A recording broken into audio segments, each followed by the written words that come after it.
اتخذ اللہ ولدن، جنہوں نے اللہ کے لیے کیا بنا دی ہے؟ اولاد. سبحانہ، حالانکہ اللہ پروردگار عالم اولاد سے کیا ہیں؟ پاک ہیں. کل کا سبق بہت بہترین سبق تھا اللہ کی وحدانیت پر، کہ اللہ پروردگار عالم اولاد سے پاک ہیں. غیر جنس اولاد ہونا یہ عیب ہے. جنس سے اللہ کی اولاد ہو نہیں سکتی، اس لیے کہ اللہ کی ذات اور صفات میں ان کا کوئی مثل ہے ہی نہیں. اور اگر اولاد سے یہ مقصود ہے تمہارا کہ اللہ پروردگار عالم نے اپنے اختیارات اپنے برگزیدہ کو اور انبیاء کو، مثلا جن کو حضرت عزیر کو یہود کیا کہتے ہیں؟ یہ اللہ کے بیٹے ہیں. نصارہ کہتے ہیں حضرت عیسیٰ اللہ کے بیٹے ہیں. مشرکین مکہ کہتے ہیں کہ یہ ملائکہ اللہ کی بیٹیاں ہیں. اگر اس اولاد ماننے سے مقصد یہ ہے کہ اللہ پروردگار عالم نے اپنے اختیارات ان کے سپرد کر دیے ہیں، تو یہ بات بھی تمہاری درست نہیں. سبحانہ، اللہ اولاد بنانے سے پاک ہے. اللہ اپنے اختیارات لوگوں کو منتقل کرنے سے بھی کیا ہے؟ پاک ہے. اس کی کوئی اولاد نہیں. جی ہاں، ملائکہ کو اللہ کی بیٹیاں کہتے ہیں، وہ بھی ان کا ایک گروہ، یہ آئے گا انشاءاللہ.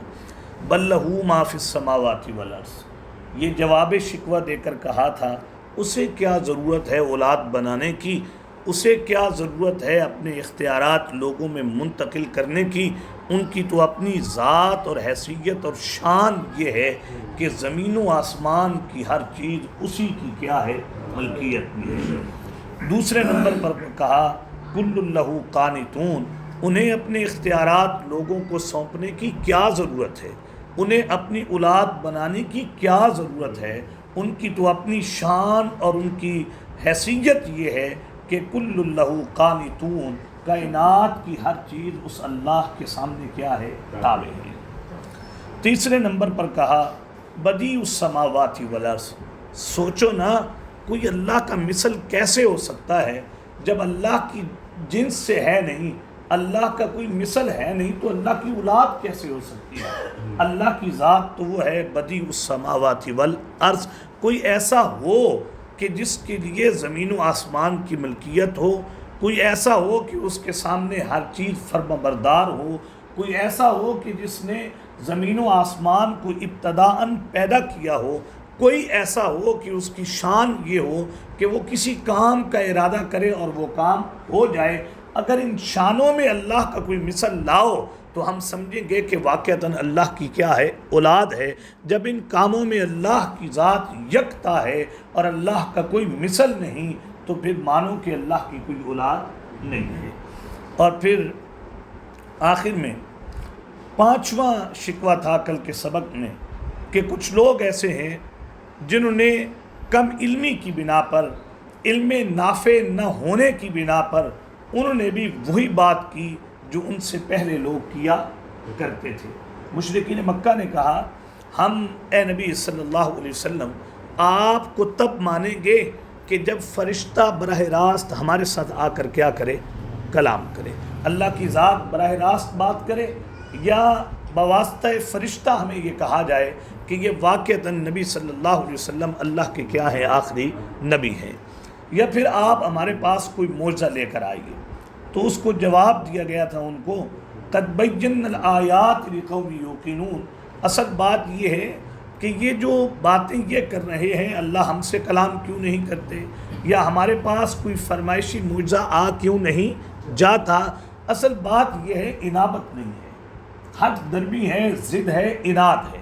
وگرنہ ہم نے اپنی قرآن کی آیتیں بڑی واضح کر کے بیان کر دی ہیں لقوم یوقنون، ایسی قوم کے لیے جو کیا کرنا چاہتی ہے؟ یقین کرنا چاہتی ہے. اب میں نے یہ واضح کر کے بتا دیا ہے سبحانہ کہ میں اللہ اولاد سے کیا ہوں؟ پاک ہوں. سورہ مریم میں زندگی رہی تو پڑھیں گے، جہاں نبی مہربان صلی اللہ علیہ وسلم نے ارشاد فرمایا کہ اگر اللہ کی اولاد ہوتی تو میں محمد صلی اللہ علیہ وسلم وانا اول العابدین، میں سب سے پہلے اس کی کیا کرتا؟ عبادت کرتا. اگر میں محمد صلی اللہ علیہ وسلم اللہ کے سوا کسی کی عبادت نہیں کرتا، یہ دلیل ہے کہ اللہ کی کوئی اولاد نہیں ہے۔ سورہ نجم میں یہ بات گزر گئی اور آئے گی انشاءاللہ، ام لہ البنات ولکم البنون۔ بڑی عجیب بات ہے، اللہ کے لیے اولاد ماننا یہ بھی بہت بڑی بات ہے، پھر اولاد میں اللہ کے لیے بیٹیاں اور اپنے لیے بیٹے، تلک اذن قسمت ضیزی، یہ بہت نا انصافی کی تقسیم کر رہے ہو تم اللہ کے لیے۔ پہلی بات تو اولاد نہیں ہے، اور پھر مانتے ہو تو اللہ کے لیے بیٹیاں اور اپنے لیے کیا مانتے ہو؟ بیٹے مانتے ہو۔ بہرحال یہ گزشتہ سبق تھا۔ آج کا جو سبق ہے اس میں جو پہلی آیت ہے اس میں نبی مہربان صلی اللہ علیہ وسلم کے لیے تسلی ہے۔ سبق کی جو دوسری آیت ہے اس میں بڑے طریقے کے ساتھ زجر کا بیان ہے، اور سبق کی جو تیسری آیت ہوگی اس کے اندر اللہ پروردگار عالم، یہ بڑا قرآن کا جو ایک انداز ہے اور اللہ کی ذات اقدس کہ جس بندے میں جو خوبی اور کمال ہو، اللہ پروردگار عالم ان کے کمال کو بھی کیا کرتے ہیں؟ بیان کرتے ہیں، یعنی دلیل نقلی دی جائے گی سابقہ کتابوں والوں سے۔ اب پہلی دیکھیے حضور صلی اللہ علیہ وسلم کے لیے تسلی۔ یقیناً حضور صلی اللہ علیہ وسلم انتھک کوشش کرتے تھے اس بات کی کہ کسی طریقے سے یہ یہود علماء ایمان لے آئیں، یہ نصارہ ایمان لے آئیں، اور یہ مشرکین مکہ کیا لائیں؟ ایمان لائیں، جس کی وجہ سے نبی اکرم صلی اللہ علیہ وسلم کو ایک کڑن رہتی تھی، ایک تکلیف رہتی تھی کہ اتنی انتھک محنت کے باوجود یہ لوگ ایمان کیوں نہیں لاتے۔ جو بندہ محنت کر رہا ہوتا ہے اور اس کو وہ ثمرہ بظاہر نظر نہیں آتا تو یقیناً ایک محنت کرنے والا انسان اپنی محنت سے بسا اوقات ٹوٹ جاتا ہے، یار مجھے تو وہ ثمرہ حاصل نہیں ہو رہا، وہ نتیجہ نہیں آ رہا۔ اگرچہ انسان کو سمجھنا یہ چاہیے کہ محنت ہمارا کام ہے اور ثمرات کس کا کام ہے؟ اللہ کا کام، لیکن فطرت ہے نا، انسان ہے، انسان کام کے بعد اس کا نتیجہ چاہتا ہے، نتیجہ ملے تو اطمینان پاتا ہے، اور اگر نتیجہ نہ ملے تو اسے پریشانی لاحق ہوتی ہے، میری محنت میں کوئی مسئلہ تو نہیں جس کی وجہ سے مجھے وہ ثمرات حاصل نہیں ہو رہے۔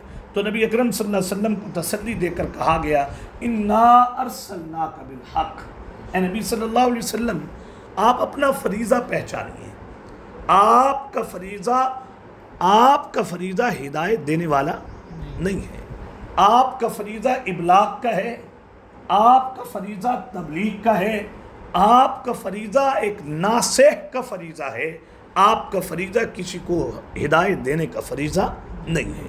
جیسے زندگی رہی 20ویں پارے میں انشاءاللہ پڑھیں گے، انک لا تہدی من احببت، اے نبی صلی اللہ علیہ وسلم آپ ہدایت نہیں دے سکتے من احببت، جس کو آپ چاہیں، ولیکن اللہ یہدی من یشاء، اللہ پروردگار عالم جسے چاہتے ہیں کیا دیتے ہیں؟ ہدایت دیتے ہیں، وَهُوَ عَالَمُ بِالْمُهْتَدِينَ، اللہ ہدایت والوں کو خوب جانتا ہے۔ تو حضور صلی اللہ علیہ وسلم کو کہا گیا آپ کا جو فریضہ ہے وہ ابلاغ کا ہے، آپ پہنچائیے، آپ تبلیغ کیجیے، آپ کا درجہ ایک ناصح کا درجہ ہے، آپ لوگوں کو نصیحت کیجیے، اب لوگوں کو ماننے کی نہج پر لے کر آنا یہ آپ کی ذمہ داری نہیں ہے۔ دیکھیے انا ارسلناک بالحق، ہم نے آپ کو بھیجا ہے حق کے ساتھ، ہم نے آپ کو بھیجا ہے حق کے ساتھ۔ حق کا ایک معنی مفسرین نے کیا سچا مذہب، دوسرا حق کا معنی ہے انا ارسلناک بالحق اے بالقرآن، اے نبی صلی اللہ علیہ وسلم آپ کیوں گھبرا رہے ہیں اگر یہ لوگ آپ کی بات مان کر ایمان نہیں لا رہے؟ آپ ہدایت دینے والے نہیں ہیں، آپ تو آپ کا جو درجہ ہے، آپ کا جو مقام ہے وہ ہے ہادی کا۔ انا ارسلناک بالحق، ہم نے آپ کو قرآن دے کر بھیجا ہے، آپ اس قرآن کے ذریعے کیا کیجئے؟ آپ اس سچے مذہب کے ذریعے کیا کیجئے؟ بشیرم و نذیرا، آپ کا پہلا فریضہ یہ ہے جو بات مان جائے اے نبی صلی اللہ علیہ وسلم آپ ان کو کیا دیجئے؟ بشارت دیجئے۔ جو یہ بات مان جائے کہ اللہ اولاد سے کیا ہے؟ پاک ہے، جن کے دل سابقہ گمراہ لوگوں کی طرح نہ ہوں، جن کے سامنے آیات بینات رکھی گئی اور انہیں یقین آ گیا اور انہوں نے مان لیا اس بات کو، بشیرن، اے میرے حبیب آپ کا پہلا فریضہ یہ ہے کہ آپ ان لوگوں کو کیا دے دیں؟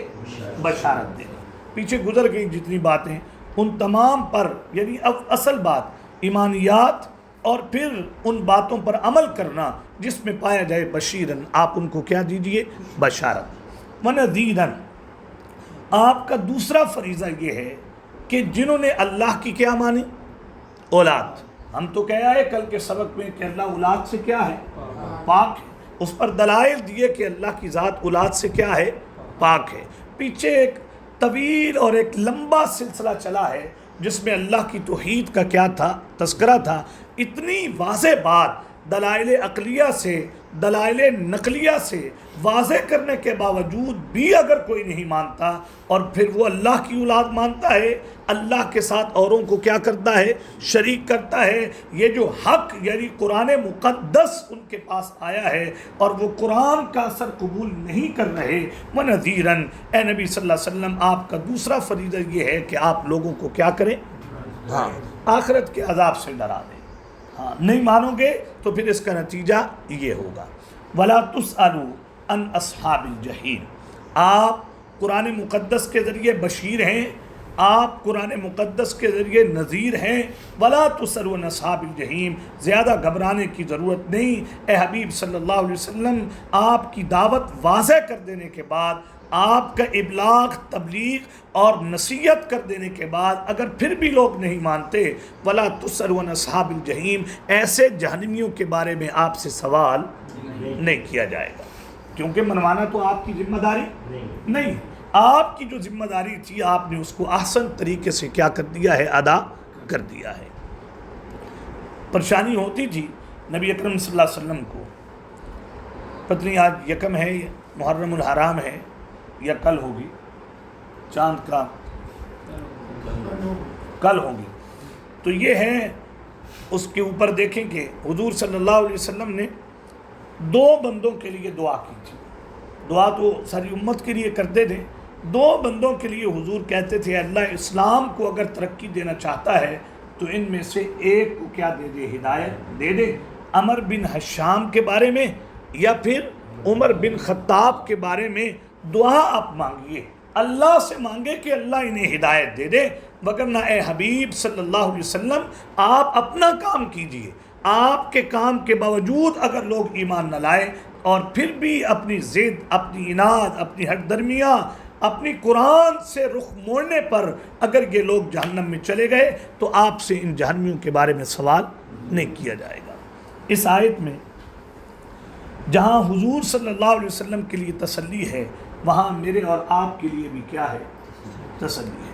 آپ اپنا کام کریں، آپ اپنی ذمہ داری احسن طریقے سے پوری کریں۔ ہاں، آپ اپنی دعوت کو شاندار بنانے کی کیا کریں؟ کوشش کریں۔ اس پہ جو ثمرات ہیں وہ تو آپ کے اختیار میں نہیں ہیں، ثمرات تو کس کے ہاتھ میں ہیں؟ اللہ کے ہاتھ میں ہیں۔ دوسری بات اس آیت سے ہمارے لیے یہ ہے کہ تبلیغ کے لیے انسان کے پاس جو نصاب ہونا چاہیے وہ اللہ کا قرآن ہونا چاہیے۔ اِنَّا أَرْسَلْنَاكَ بِالْحَقِّ، اے حبیب صلی اللہ علیہ وسلم ہم نے قرآن دے کر بھیجا ہے، اس قرآن کے ذریعے بشیر بنیے اور اس قرآن کے ذریعے نذیر بنیے۔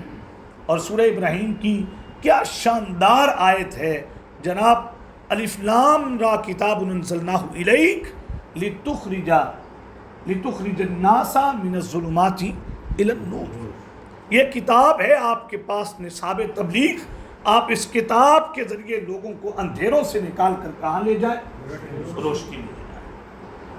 قد جاءکم من اللہ نور و کتاب مبین، کتاب مبین آ چکی ہے تمہارے پاس۔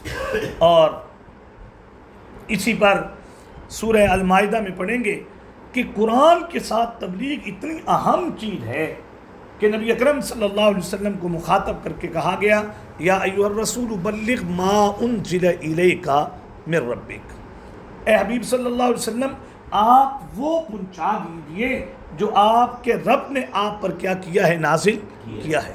اگلا جملہ دیکھیے کتنا عجیب ہے، وَإِلَّمْ تَفْعَلْ فَمَا بَلَّغْتَ رِسَالَتَهُ، اگر آپ بشیر اور نذیر بالحق کے ذریعے نہ بنے، بالقرآن کے ذریعے نہ بنے، اور یہ پیغام قرآن کا لوگوں تک نہ پہنچا، فما بلغت رسالتہ، ہم سمجھیں گے کہ آپ نے ہماری رسالت کا حق ادا نہیں کیا۔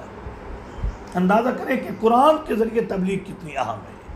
اور پھر کہا گیا واللہ یعصمک من الناس، ہمیں پتہ ہے جب آپ تبلیغ بالقرآن کریں گے تو یہ جو 360 معبود بنا کر یہ بیٹھے ہیں حرم میں، یہ لوگ آپ کی کیا کریں گے؟ مخالفت کریں گے۔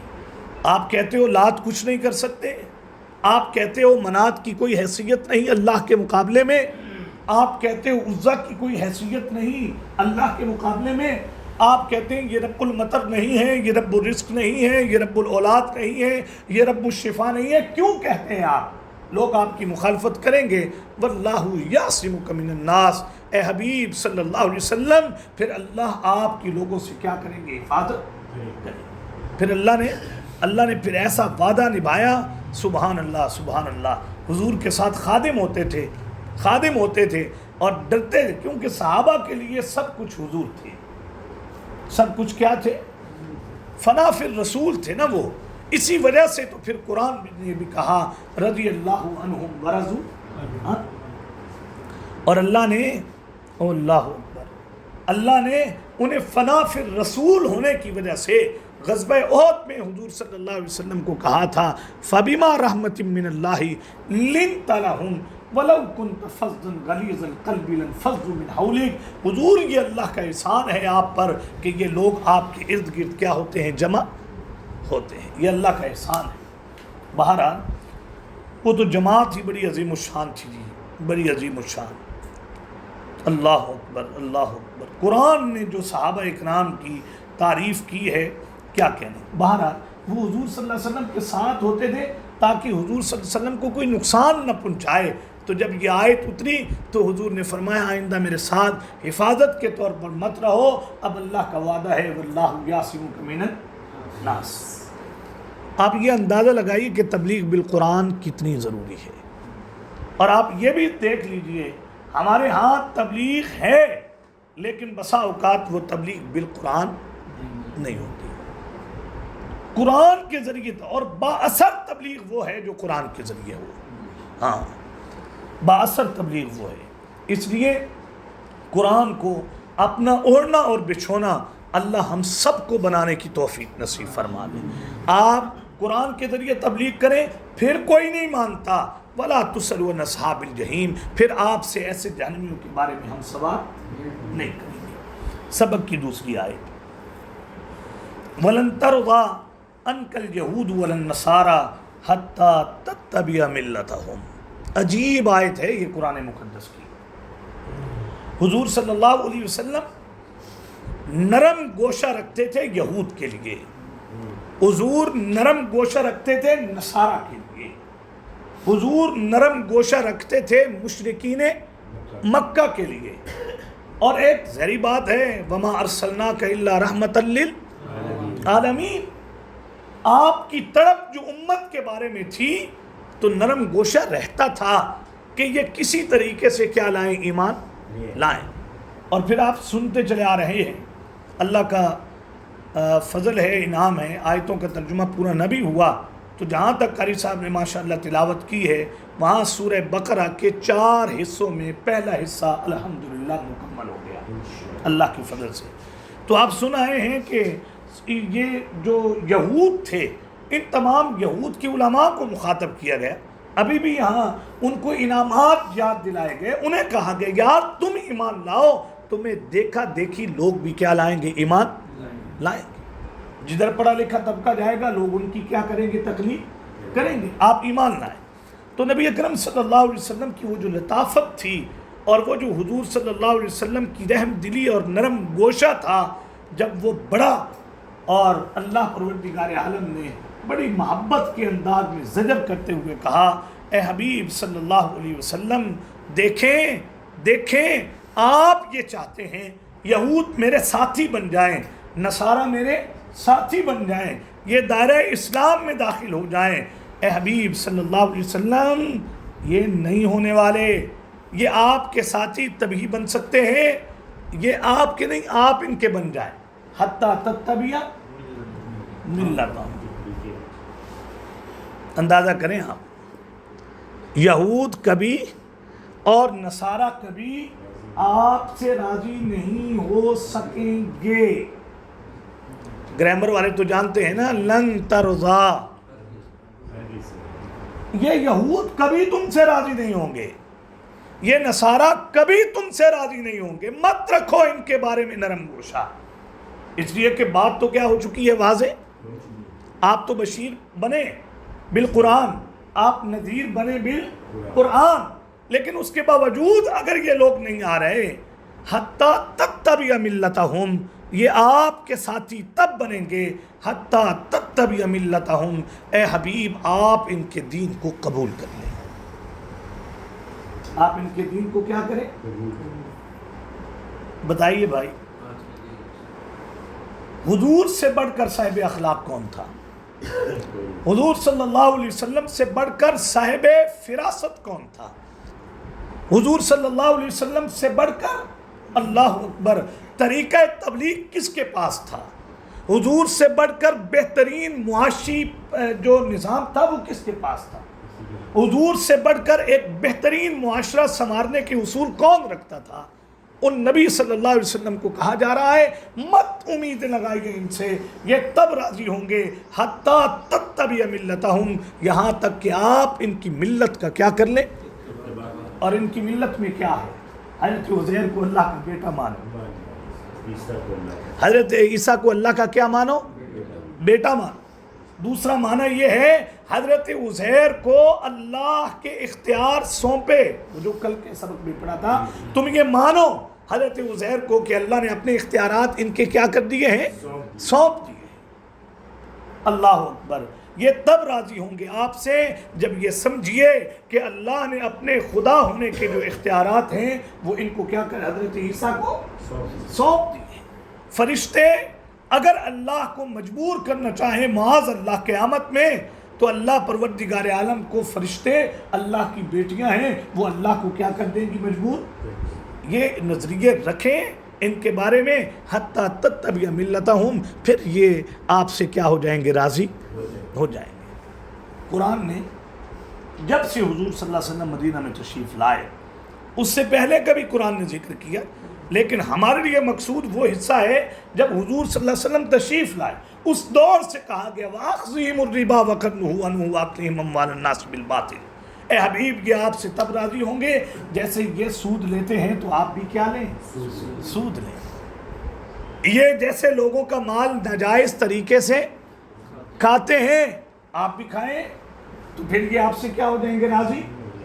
اس دور سے لے کر آج تک یہ مسلمہ ہے، یہ بات یہود کے اندر، وہ اپنے سوا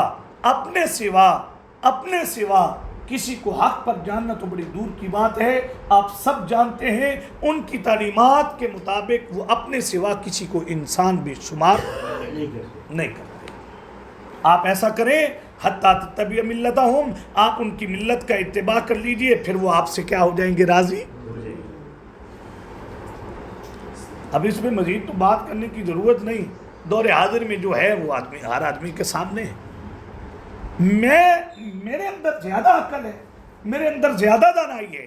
قرآن مجھے کہہ رہا ہے سورہ مائدہ میں، یا ایھا الذین آمنوا لا تتخذوا اليہود والنصارى اولیاء، اے ایمان والو یہود اور نصارہ کو کبھی اپنا دوست مت بنا۔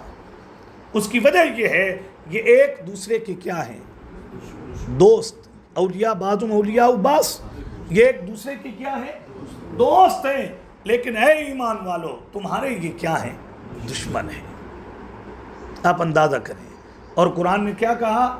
کل سورہ کل یہاں نہیں کہیں اور بات ہو رہی تھی، سورہ ممتحنہ، یا ایھا الذین آمنوا لا تتخذوا عدوی وعدوکم اولیاء، اے ایمان والو جو میرے دشمن ہیں تمہارے دشمن ہیں، انہیں دوست مت بنا۔ یا اللہ، انسان ہے نا، ہماری فطرت میں بھی دوستی لگانا ہے، ہمیں بھی دوست چاہیے، ہمیں لوگ چاہیے جن کے ساتھ ہم مانوس ہوں۔ تو قرآن نے کیا کہا؟ آؤ دوستی لگانی ہے نا، انما ولیکم اللہ و رسولہ، آؤ نا اللہ سے دوستی لگاؤ، اس کے رسول سے دوستی لگاؤ، والذین آمنوا، اور ایمان والوں سے دوستی لگاؤ، نمازیوں سے لگاؤ، زکوٰۃ دینے والوں سے لگاؤ، رکوع کرنے والوں، جماعت کے ساتھ نماز پڑھنے والوں سے کیا لگاؤ؟ دوستی لگاؤ۔ سنو، یہود اور نصارہ کی دوستیاں ترک کر کے اللہ اور اس کے رسول سے دوستی لگاؤ گے، فَإِنَّ حِزْبَ اللَّهِ، تو اس وقت تم کیا بن جاؤ گے؟ اللہ کی جماعت بن جاؤ گے، اور جب تم اللہ کی جماعت بنو گے، ہم الغالبون، تو تم دنیا میں کیا رہو گے؟ غالب۔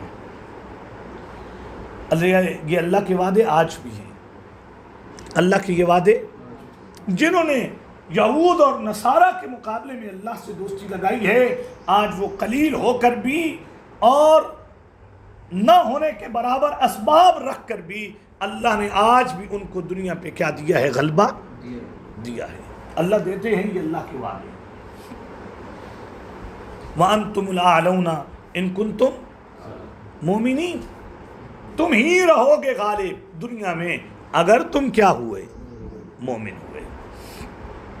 بہرحال تو میں یہ عرض کر رہا تھا، میرے اندر کوئی زیادہ معاشی سمجھداری ہے، ہمارے اندر کوئی زیادہ مطلب وہ معاشرتی نظم ہم زیادہ سمجھتے ہیں؟ کیا ہم حضور سے زیادہ یہود کے مزاج کو جانتے ہیں؟ نصارہ کے مزاج کو ہم قرآن سے اور اللہ سے زیادہ جانتے ہیں؟ جب اللہ نے منع کر دیا وَلَن تَرْضَىٰ، اللہ اکبر، یہ کبھی بھی آپ سے راضی نہیں ہو سکتا۔ اب اگلی باتیں آپ بریکٹ والی کو سمجھ لیجئے، کتنی قربانیاں کی ہیں ہم نے، کتنی قربانیاں کی ہیں، کتنی قربانیاں کی ہیں صرف ایک دوستی نبھانے کے لیے، لیکن نتیجہ آخر میں ملتا تھا کہ تم لوگوں نے دوستی کا حق ادا نہیں کیا۔ بالکل۔ تو قرآن کی بات دیکھیں، وَلَن تَرْضَىٰ عَنْكَ الْيَهُودُ، یہود اور نصارہ کبھی بھی آپ سے راضی نہیں ہوں گے۔ یہود و نصارہ جن سے راضی اس وقت نہیں ہے وہ ایمان والے، بالکل اندازہ کر، بالکل بہت عمدہ۔ ساری دنیا کے یہود و نصارہ اکٹھے ہو کر، جی ہاں، یہ آپ پچھلے سبقوں میں پڑھائے ہیں، صرف غزہ کا معاملہ نہیں ہے، جب کبھی بھی معاملہ ہے اسلام کا، وہ بات یہاں اٹھے تو وہ یہاں بھی ایسے ہیں، یہ آواز کشمیر میں ہو تو وہ وہاں بھی ویسے ہیں، یہ بات برما میں ہو تو پھر وہ وہاں بھی ویسی ہے، یہ بات افغانستان میں ہو تو پھر وہ وہاں بھی ویسے ہیں۔ وَلَن تَرْضَىٰ عَنْكَ الْيَهُودُ وَلَا النَّصَارَىٰ، یہود اور نصارہ کبھی آپ سے راضی نہیں، حتیٰ ایک بات یاد آ گئی، ہم بات یہ کر رہے ہیں کہ جن کے وہ مخالف ہیں وہ حق پر ہیں یا ایمان پر ہیں۔ صوفی محمد نے ایک دور میں افغانستان کے وار میں مالاکنڈ ایجنسی میں ومبورا میں اجتماع کیا تھا، اور وہ بڑا اجتماع تھا، اور اس نے کہا تھا شریعت کا نفاذ کریں۔ تو یورپ اور امریکہ میں اسی وقت سے جو اتنا تھلتلی مچ گئی تھی کہ پاکستان میں شریعت کا نفاذ ہونے والا ہے، تب وہ اسلام آباد کے قریب پہنچ گئے۔ ایسے تو سچی بات یہ تھی کہ وہ اس وقت بھی ایمان والے تھے اور آج بھی ایمان والے۔ بالکل بالکل، جن سے پریشانی ہو، تکلیف ہو، وہ ان کے صاحب ایمان ہونے کا تو قرآن کہتا ہے۔ اور جیسے آپ نے ابھی بات کی ہے کہ بھائی وہ قرآن یہ کہتا ہے کہ یہ تمہارے دوست نہیں ہوں گے، جہاں ان کی دوستیاں وہاں ایمان نہیں، جہاں ایمان ہے وہاں ان کی دوستیاں نہیں ہوں گی۔ بہرحال حتیٰ تتبع ملتہم، ویسے بڑے ہم عجیب لوگ ہیں، ہم لوگوں کے پیچھے چلتے ہیں، وہ کبھی ہمارے پیچھے نہیں چلے۔ بھائی شادیاں ہم ہندوانہ رسومات کے مطابق کرتے ہیں نا، کبھی ہندوؤں نے بھی ہمارے طرز پر آ کر کی ہے، ہم نے انہی کی نقل اتاری، کبھی انہوں نے بھی ہماری اتاری ہے۔ قُلْ إِنَّ هُدَى اللَّهِ هُوَ الْهُدَىٰ، آپ اندازہ کیجیے، اگلی آیتیں ذرا سنیے، آیت کا حصہ، قُلْ إِنَّ هُدَى اللَّهِ هُوَ الْهُدَىٰ، ان کے ملت کی اتباع کی ضرورت ہی کیا ہے؟ اے حبیب صلی اللہ علیہ وسلم، ان ہدی اللہ والہدیٰ، اصل ہدایت تو وہ ہے حقیقی ہدایت جو اللہ کی ہدایت ہے، اور اس ہدایت سے مراد کیا ہے؟ هو الاسلام، الذی علیہ انتا، اے حبیب اصل ہدایت وہ دین اسلام ہے جس کے اوپر اللہ نے آپ کو کاربند کر دیا ہے. آپ کو ان کی اتباع کرنے، ان کی ملت کی اتباع کی اجازت نہیں ہے. آپ ہدایت کی اوپر اتباع کریں، ہدایت کے پیچھے چلیے، اور وہ ہدایت کیا ہے؟ دین اسلام ہے. اب یہودیت منسوخ ہے، عیسائیت کیا ہو چکی ہے؟ منسوخ. مشرکین مکہ بت پرستی کے حامل ہیں، ان کے تو قریب جانا ہی نہیں ہے. ان ہدی اللہ الہدی، اصل راہ وہ ہے جو اللہ کی بتائی ہوئی کیا ہے؟ راہ ہے. اور اب وہ کیا ہے؟ دین اسلام ہے. اللہ ہمیں بھی اپنے دین کا وفادار بننے کی توفیق نصیب فرما لے. اب ذرا اگلی آیت ذرا دل تھام کے سنیے گا. اس میں بظاہر حضور صلی اللہ علیہ وسلم کو مخاطب کیا گیا اور ایک امر محال کو ذکر کیا گیا ہے. ہم نے اگرچہ حضور کو مخاطب کیا ہے، حضور تو کبھی ان کے ملت کا اتباع کر ہی نہیں سکتے. اس کی پہلی وجہ یہ ہے اہواہم، اللہ اکبر، نبی وہ ہوتا ہے اتباتا جس کی دنیا پیروری کرتی ہے، وہ کسی کی پیروری نہیں کرتا. نبی وہ ہوتا ہے اہواہم جو خواہشات کے پیچھے نہیں چلتا. نبی تو اللہ کی بتائی ہوئی راہ کے پیچھے کیا ہوتا ہے؟ چلتا ہے. نبی وہ ہوتے ہیں جن کے پاس تو بعد الذی جاءک من العلم، ایک واضح علم آ چکا ہوتا ہے اور حق ان پر عیاں ہو چکا ہوتا ہے. نبی کبھی بھی حق کو چھوڑ کر باطل کے پیچھے جا نہیں سکتے. حضور سے تو ہو ہی نہیں سکتا کہ حضور ان کی ملت کا کیا کرے، اس لیے کہ ان کی ملت اتباع حضور نہ، تم نے حضور کا اتباع کرنا ہے. حضور نے کسی کا اتباع نہیں کرنا. حضور اتباع کریں یہ خواہشات ہے، نبی خواہشات کا اتباع نہیں کرتا. حضور اتباع کریں کیوں بھائی؟ حضور کے پاس تو علم آ چکا ہے، یہ ممکن نہیں ہے.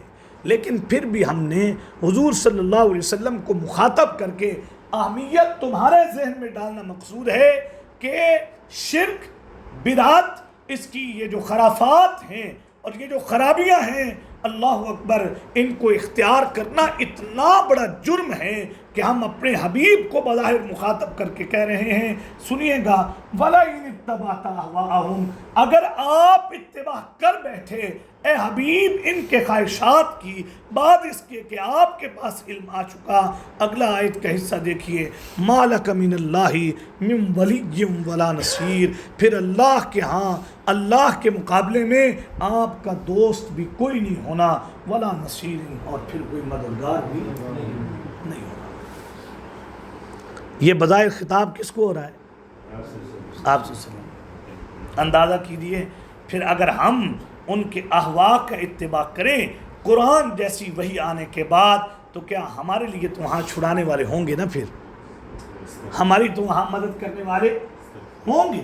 ہم تو سمجھتے ہیں کہ ہم سے تو کوئی اچھا مسلمان ہے. خواہشات ان کے پیچھے، اتباع ان کا ہم کر رہے ہیں، اور وہی جو ہمارے پاس اللہ کی ایک عظیم الشان نعمت آ چکی ہے، کبھی اس کو ہاتھ تک بھی لگانا ہم نے گوارا نہیں کیا. آپ دیکھیے ذرا، اتبعت اہواءہم، قرآن نے ان کے دین کو کیا کہا ہے؟ اہوا کہا ہے. اب وہ دین نہیں رہا، اب یہ کیا بن چکا ہے؟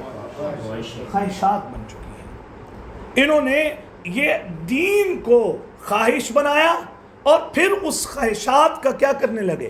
اتباع کرنے لگے، اور خواہشات کے اتباع کو انہوں نے دین کے اتباع کا کیا دیا ہے؟ نام دیا ہے. یہ بڑا دھوکہ ہے کہ انسان دین کو اپنی مرضی کے مطابق بنانے لگ جائے. آج بڑا افسوس ہوا دیکھ کر، لیکن اس چیز کو آپ نے بھی دیکھا ہوگا، سوشل میڈیا پہ بڑی چیزیں عام ہیں. حضور صلی اللہ علیہ وسلم کے گھوڑے کے نام حدیث میں موجود ہیں. حضور صلی اللہ علیہ وسلم کی اونٹنی کا نام بھی حدیث میں موجود ہے. حضور صلی اللہ علیہ وسلم کی تلوار کا نام بھی موجود ہے. صحابہ نے کبھی ایسا نہیں کیا، کبھی ایسا نہیں کیا کہ گھر سے کھانا بنوایا ہو اور پھر وہ حضور کی جو بابرکت سواری تھی اس کے منہ میں دیا ہو اور پھر اس کا جھوٹا خود کھایا ہو اور کہیں کہ یہ دین ہے. یہ خواہشات ہیں، یہ دین نہیں ہے. ابھی 18 ذی الحج کو عید منائی گئی، انشاءاللہ زندگی رہی تو اس پہ تبصرہ کریں گے. عجیب بات دیکھیے کہ ملتان میں اس عید کی نماز بھی پڑھی گئی ہے. ملتان میں عید غدیر کی کیا پڑھی گئی ہے؟ نماز.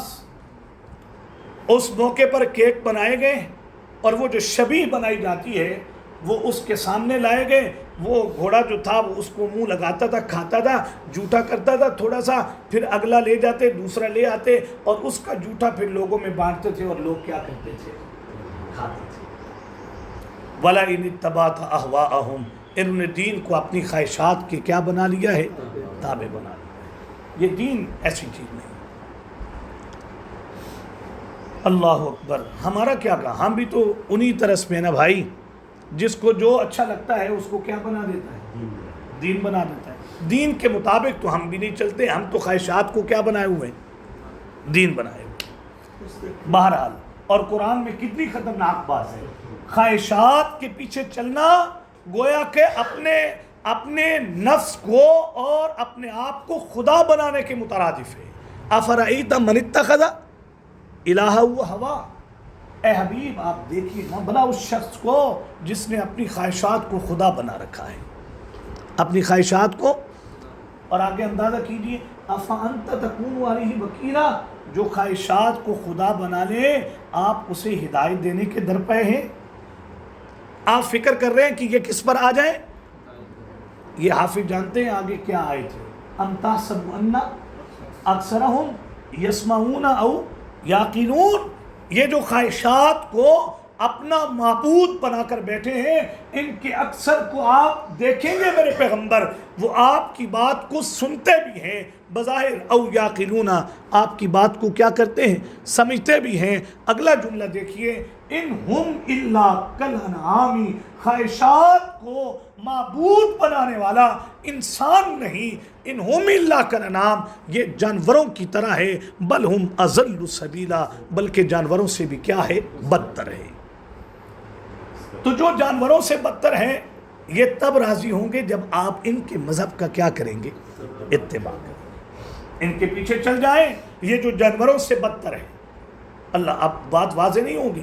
جو اپنے سوا کسی کو انسان نہیں سمجھتے، ہماری کتاب کی روشنی میں تو قرآن انہیں انسان نہیں کہتا، بلکہ وہ تو جانوروں سے بھی کیا ہے؟ بدتر ہے. اور بدتروں کے پیچھے جا رہے ہیں. ایک بہترین اسلام کا دیا ہوا نظام چھوڑ کر بدترین لوگوں کے نظام کو لے رہے ہو اور ان جانوروں کے نظام کو حاصل کر رہے ہو اور ان جانوروں کے نقش قدم پر چل کر اپنے آپ کو انسانیت کے معراج پہ پہنچانا چاہتے ہو. انسانیت کی معراج دیکھنی ہے تو وہاں دیکھو جن کی تربیت حضور نے کی تھی. سبحان اللہ. ہے نا حضرت عمر رضی اللہ عنہ کی شہادت کا دن، کہتے ہیں تاریخ اسلام پڑھ کے دیکھو، عمر کے لباس پر پیوند تو نظر آئیں گے لیکن عمر کی زندگی پہ کوئی داغ نظر. یہ ہے انسانیت کی معراج. ہیں جی، ملک کہاں جا رہا ہے اور حالات کیا ہیں اور تمہارا شاہی طرز زندگی کیا ہے؟ ایسے نہیں ہوتے. انسانیت اور رعایا معراج پہ تب پہنچتی ہے جب اینٹ رکھی جائے سر کے نیچے اور تکیے بھی سر کے اندر سے کیا کیے جائے؟ ہٹا دی. رعایا تب معراج پہ پہنچتی ہے جب لوگ غلام کو دیکھا کہ شاید یہ عمر ہے، تو ان کے پڑھے لکھے لوگوں نے کہا نہیں یہ عمر نہیں ہے. ہم نے اپنی کتابوں میں یہ نشانیاں پڑھی ہیں، جب وہ بیت المقدس کے اندر آئے گا اس کے ہاتھ میں لگام ہوگی اور غلام سواری کے اوپر بیٹھا ہوگا. بہرحال وَلَئِن اتَّبَعْتَ أَهْوَاءَهُمْ، اگر آپ نے ان کے اہواء کی، جنہوں نے خواہشات کو کیا بنایا ہے؟ معبود، اور وہ جانوروں سے بھی کیا ہے؟ اگر آپ نے اتباع کر لیا قرآن جیسا واضح علم آنے کے بعد، مَا لَكَ مِنَ اللَّهِ، نہیں ہوگا. ثمرہ اتباع کیا نکلے گا؟ نہیں ہوگا اے حبیب آپ کے لیے اللہ کے مقابلے میں مِن وَلِيٍّ، کوئی دوست، ولا نصیر، اور نہ ہی کوئی مدد کرنے والا. آپ اندازہ کریں سخت بات کتنی ہے نہیں؟ اور یہ کون بتائے گا؟ یہ دین کا اتباع ہے، یہ خواہشات کا اتباع ہے، یہ قرآن بتائے گا. اور قرآن تو کبھی زندگی میں پڑھا ہی، اس کو مقصد ہی نہیں جانا، اس کو سمجھا ہی نہیں، اس کی تبلیغ کو اپنا کام پتہ کیا چلے گا یہود کیا ہیں. اور آج پڑھا نہیں ہے اللہ کے فضل سے پتہ چل گیا نا، یہ خواہشات کا اتباع کرتے ہیں، اور جو خواہشات کا اتباع کرے وہ تو جانوروں سے بھی کیا ہے؟ بدتر۔ جب آدمی جانے کہ یہ جانوروں سے بدتر ہے تو پھر جانور کی کوئی بھی تقلید کرے گا نہیں۔ آپ کی اجازت ہو تو اگلی آیت کر کے رکوع سٹاپ کر دیں۔ جی سر، کیا خیال؟ اگر آپ اجازت دیں گے تو آسانی سے کام ہو جائے گا، نہیں دیں گے تو کام تو ہونا ہے۔ ہاں وہ کہنے پڑھو پڑھو اس دن غلط بھی وقت الذین آتیناہم الکتاب۔ یہود میں سارے ایسے نہیں، یہ ہے قرآن کا ایک انداز جو میری اور آپ کی تربیت کر رہا ہے۔ کسی قوم کے ساتھ دشمنی ہو جائے، اس قوم کے ہر فرد کو اس ترازو میں تولو نہیں۔ سارے اہل کتاب ایسے نہیں ہیں کہ تم انہیں یہ کہو کہ یہ جانوروں سے بھی کیا ہے؟ بدتر ہیں۔ ان میں ہیں کچھ دانے ایسے، آتیناہم الکتاب، ہم نے دی تھی اے میرے پیغمبر انہیں کتاب، تورات اور کیا؟ انجیل۔ یہود کو تورات اور نصارہ کو ہوئے ہوئے اللہ اکبر اللہ اکبر۔ ان میں کچھ لوگ ہیں ایسے جنہیں ہم نے کتاب دی ہے، یتلونہ حق تلاوتہ، یہ اپنی کتاب کو ایسے پڑھتے ہیں جیسے پڑھنے کا کیا ہے؟ حق ہے۔ سارے برابر نہیں کہ سب نے خواہشات کو کیا بنا لیا ہو؟ معبود نہیں، کچھ ہیں ایسی تلاوت کریں۔ یہاں آخری بات بس مختصر، وغیرہ یہ آیت بڑی مزیدار۔ یتلونہ حق تلاوت، پڑھتے ہیں جیسے پڑھنے کا کیا ہے؟ حق ہے۔ یہاں تلاوت کا معنی مفسرین نے لکھا ہے، یہاں تلاوت کا معنی ہے پیچھے چلنا۔ تلاوت کا معنی کیا ہے؟ پیچھے چلنا۔ اور سورہ ضحیٰ میں ہے والشمس وضحاہا، قسم ہے کس کی؟ سورج کی، وضحاہا اور اس کی روشنی کی، والقمر اذا تلاہا اور قسم ہے اس چاند کی، اذا تلاہا جب وہ سورج کے بعد آتا ہے، پیچھے آتا ہے۔ تو تلاوت کا معنی کیا ہے؟ پیچھے چلنا۔ یہی وہ دعا ہے نا جو ہم بھی قرآن کے لیے دعا کرتے ہیں، وَجْعَلْهُ لِي إِمَامًا، اللہ اس کتاب کو ہمارا کیا بنا دے؟ امام۔ تو امام کا کیا معنی؟ مقتدی پیچھے ہوتے ہیں آگے ہوتے ہیں؟ ہم قرآن کو امام تو مانتے ہیں لیکن اس کو رکھتے کیا ہیں اپنے پیچھے۔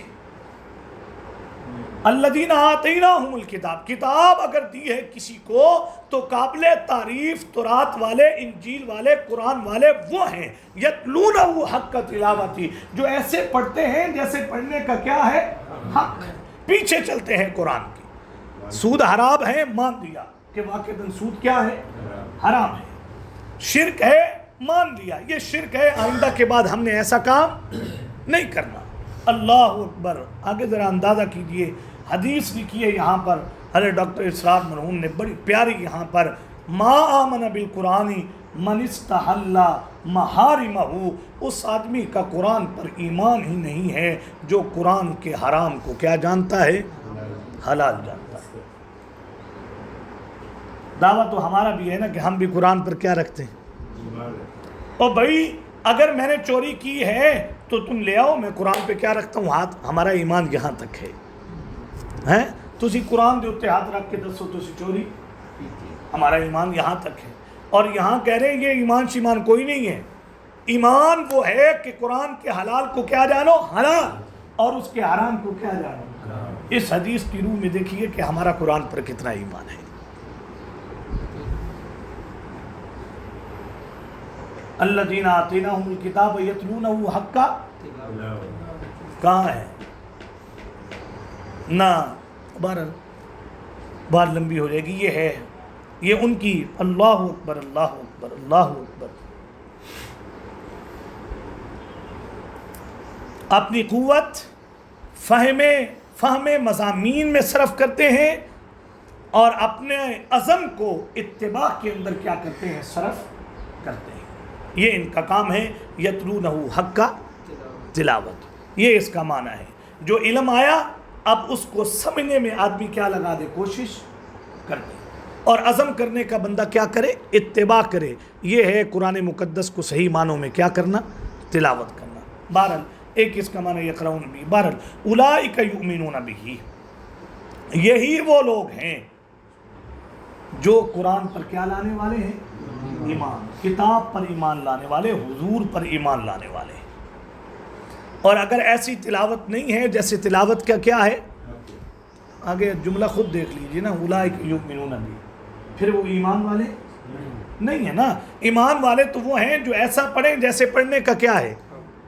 آپ ویسے ناراض نہ ہوں تو یہ بات بتائیے کہ ہمارے ہاں قرآن کی تلاوت کا یہ جو انداز جو یہاں ذکر کیا گیا وہ ہے، ہمارے اندر نہیں ہے.